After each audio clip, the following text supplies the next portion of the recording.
တနင်္လာနေ့မွေးဖွားသူများတနင်္လာသားသမီးများအတွက်မေလတလတာအတွက်အယူတော်မင်္ဂလာရတဲ့လက်ဆောင်ဟောပြောပေးသွားမှာဖြစ်ပါတယ်အဲ့တော့တနင်္လာနေ့မွေးဖွားသူတွေဟာဒီမေလတလတာအတွင်းမှာကျွန်တော်ငွေကံကောင်းနေတယ်ဆိုရင်ကျွန်တော်တို့ဘာလုပ်ရလဲဆိုတော့ကျွန်တော်တင်မောသီး၄စိတ်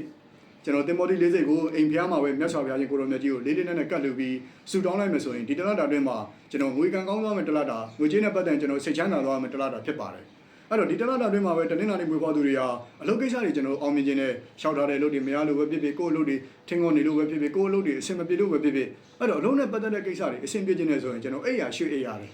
အဲ့တော့ကိုကအစဒီနေရာမှာအိပ်တယ်ဆိုရင်ကိုယ့်အိမ်မှာပဲပေါ့နော်ဒီပြနေရာလေးကိုကျွန်တော်တို့ရွှေ့အိပ်တာမျိုးဒီပြနေရာလေးကိုပြောင်းအိပ်တာမျိုးလုပ်လိုက်မယ်ဆိုရင်ဒီတလတာအတွင်းမှာတနင်္လာနေ့မွေးဖွားသူတွေဟာအလုပ်ကိစ္စနဲ့ပတ်သက်ရင်အဆင်ပြေသွားမယ်တလတာဖြစ်ပါတယ်အဲ့တော့ဒီတလတာအတွင်းမှာပဲတနင်္လာနေ့မွေးဖွားသူတွေဟာကျွန်တော်ကျမ်းမာရေးကောင်းနေတယ်ဆိုရင်ဘာလို့ရလဲဆိုတော့နိုင်အဲ့တော့နိုင်တလုံးလုံးကိုဟောင်းမရှိကိုတက်နိုင်သွေးပေါ့နော်နိုင်တလုံးလုံးကိုအတိမိတ်ဆွေတွေကိုကျွန်တော်လက်ဆောင်ပေးတာပဲဖြစ်ဖြစ်ဒါမှမဟုတ်ကိုအိမ်မှာရှိတဲ့နိုင်အဟောင်းတလုံးလုံးကိုကျွန်တော်တို့ရိုက်ခွဲပြီးဆူတောင်းလိုက်တာပဲဖြစ်ဖြစ်လုံးလိုက်မယ်ဆိုရင်ဒီတလတာအတွင်းမှာကျွန်တော်ကျမ်းမာရေးနဲ့ပတ်သက်ရင်ကျွန်တော်အနာနဲ့ဆေးတွေ့သွားတာမျိုးတက်ချောင်းချောင်းဖြစ်နေတာနဲ့ကျွန်တော်တို့ကောင်းမွန်သွားတာမျိုးဒီမှာကြီးကောင်းမွန်သွားမယ်တလတာဖြစ်ပါတယ်အဲ့တော့ဒီတလတာအတွင်းမှာပဲတနင်္လာနေ့မွေးဖွားသူတွေက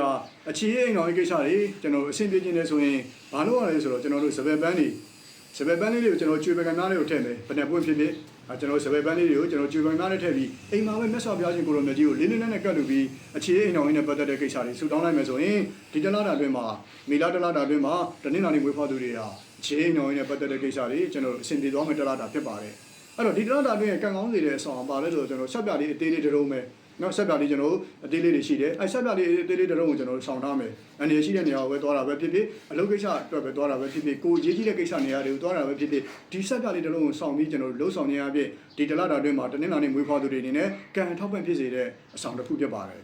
အဲ့တော့တနင်္လာနေ့မွေးဖွားသူများအတွက်မေလတလတာအတွက်အယူတော်မင်္ဂလာရတရာလက်ဆောင်တွေကိုဟောပြောပေးခဲ့တာဖြစ်ပါတယ်အဲ့တော့တနင်္လာနေ့မွေးဖွားသူများအားလုံးအန္တရာယ်ကင်းပေးရှင်းပြီးကျန်းမာချမ်းသာပျော်ရွှင်ကြပါစေခင်ဗျာ